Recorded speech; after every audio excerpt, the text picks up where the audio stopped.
Hi guys, this is Alaya Jen and welcome back to my YouTube channel. So for today's video, ichichika ko lang sa inyo. First time ko nagluto ng Filipino food and nagustuhan na ito ng amo ko, Char.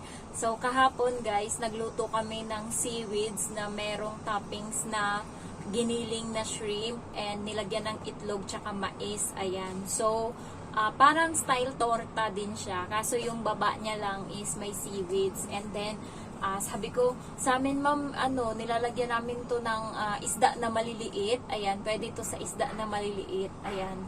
Tapos, sabi niya, oo nga. Kaso ayaw nga lang daw nung anak niya, si Emma, na kumain. Sabi ko, talong ma'am, ginagawa din namin to sa talong. Sabi niya, oh really? Sabi ko, try natin minsan, sabi kong ganon. Sabi niya, anong kulay ng talong? Kasi merong Thailand na talong dito, yung maliit na kulay puti. Meron ding purple, yung katulad sa atin. So, sabi niya, yung purple ba na kulay? Sabi ko, opo. Tapos, nawala yun sa isip ko and nagulat ako na malengke siya kanina kasi siya yung namamalengke guys.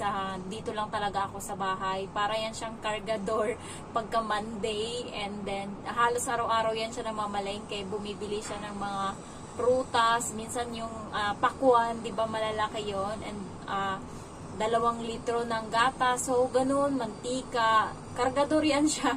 Siya yung nagbibit-bit niyan. So bahay lang talaga ako. Dalawang plastic na malalaki yung binibit-bit niyan araw-araw, and then mga gulay. Tapos nagulat ako kanina pag uwi niya galing sa palengke is merong 2 talong na mahahaba ganto. Ayan, so nilagay ko siya sa fridge. Ayan, tapos yung ibang mga gulay and naghugas siya ng kamay. Pagka ganun guys, parang style yung religion nila, parang style Muslim din. Meron silang parang Bible, pero bago ka magbasa niyan is kailangan nakahugas ka ng kamay. Ayan, so ganyan din sa Muslim kasi naghuhugas ng kamay and paa bago ka humawak sa Bible. So ganun yung nangyayari. And then naghugas siya ng kamay doon sa sink sa may bathroom sa akin, sa bathroom ko. And then nandun ako sa labas noon, naglilinis ako ng mga laruan ng bata. So tinanong ko siya kung ano gusto niyang tanghalian, and then parang nag-iisip siya na na hindi niya alam kung ano yung tanghalian niya. And then sabi ko, gusto mo magluto na lang muna ako ng kanin, isip ka muna kung ano yung tanghalian mo. Sabi niya, sige, kanin na lang, and then yung talong. Sabi ko, yung talong na yung sinabi ko sa'yo kahapon, ma'am, ganon? Sabi kong ganon. Tapos sabi niya, oo, sabi niya ganon. So parang na-pressure ako kasi first time kong iluluto yan dito sa dito. And ayun, hindi ko naman kasi alam na siseryosohin niya. Yung lang naman sa akin is yung sinabi ko nga na nagluluto kami niyan, nilalagyan namin ng talong. Ayan. So, sabi niya, paano gawin? Ayan. So, nung nalaman niya na nga yun, gusto niya nang lutuin kasi gusto niya ata itry.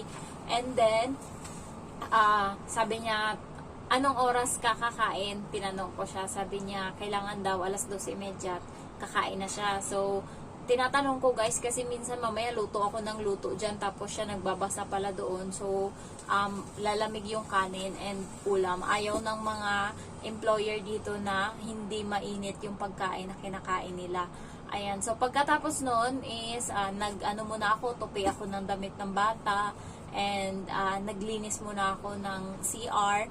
And pagkatapos nun, tsaka ako nagluto. So, nilaga ko muna yung talong and then 1 peraso lang. And then, inano ko siya kasi malilate na 12:10 na ata ako nagsimula. 12:30 kailangan kakain na siya. So, yung kanin naman is sa rice cooker lang yan kaya walang problema. So, pagkatapos nun is nilaga ko na yung talong and then binalatan ko na. And then, nilagyan ko lang ng konting asin yung itlog kasi guys, tip pala sa inyo, sobrang tabang ng pagkain nila dito. Yung asin nila is sobrang konti. Kung sa atin, yung isang malaking sabaw is yung asin nun nasa isang sandok na. Malapit na mag-1 sandok yung asin. Dito sa kanila is wala pang kalahating kutsarita yung asin nila nun. So, ang ginawa ko, wisik-wisik lang ng asin doon sa itlog. And nilagyan ko din ng konti yung talong. Kanila kasi guys, pag nagluluto sila steam egg, tas mga gulay, Ayan, so sabaw, wala siyang asin. Kaya maraming nagtatanong sa mga viewers ko kung may asin daw ba yung niluto ko. Wala po. Pero depende sa amo nyo guys. Sa akin kasi walang asin masyado kasi yung bata sakitin. Kaya ano talaga, napaka-diet talaga yung mga pagkain na inihahain sa kanya is puro healthy. Hindi rin siya pwede sa isda, mani, ayan, so bawal siya niyan sa gulay, pili lang din yung gulay na kinakain niya. Ayan, so pagkatapos noon is niluto ko na yung talong. Ayaw nila na maraming mantika, kaya konting mantika lang yung nilagay ko doon sa pot or sa kawali, and then pinirito ko na, and medyo nape-pressure ako. Ayan, kasi hindi yun yung expectation ko na talong. Kasi 'di ba sa atin, pagka maraming mantika, lutang sa mantika yung talong is maganda and medyo nagki-crispy siya. Kanina hindi siya ganun, pero yun kasi gusto nila, baka ma-award ako, wala na kaming mantika. Kasi ibang mantika yung gamit nila, iba din yung sa akin. Yung sa akin ay yung corn, ano ba yun?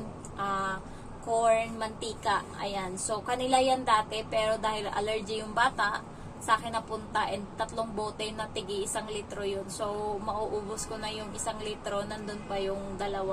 So, kanila iba yung nila, yung tawag nito, mantika nila is olive. Ayan. Ayan. So, pagkatapos noon is tinawag ko na siya, sabi ko kakain na. So, ilalagay ko na lang yung picture dito kasi pinicturean ko nung nasa mesa na panakaw lang kasi hindi pa siya dumadating. Ayan. So, pinicturean ko, and before and after. So, medyo kinakabahan ako. Ayan, so naghugas na siya ng kamay, and then sabi niya, mukha daw masarap. Ayan, so nagtry siya, sabi niya okay daw. Sabi niya gusto mo kumain, bigay ko sa yung isang talong. Yung 2 kasi binili niya, yung isa lang yung niluto ko, yung isa natira. Sabi ko okay lang ma'am, ayoko kasi magluto uli kasi ilalaga ko pa yun. Ang dami ko pang hugasan pagkatapos. Tamad ako guys. Kaya nagulam ako sardinas. Ayan. So, pagkatapos noon, sinayaan ko siyang kumain. Medyo kabado pa ako mamaya. Hindi niya maubos. Ayan. So, nilagay ko pala sa tortang talong. Nandun pa rin yung niya, yung hawakan niya. Ayan. So, pagkatapos noon, nandun ako sa kusina, kumakain din ako. Yung ulam ko, sardinas lang. Kasi hindi ako nakaluto ng pagkain. And then, sabi niya sa akin, tapos na daw.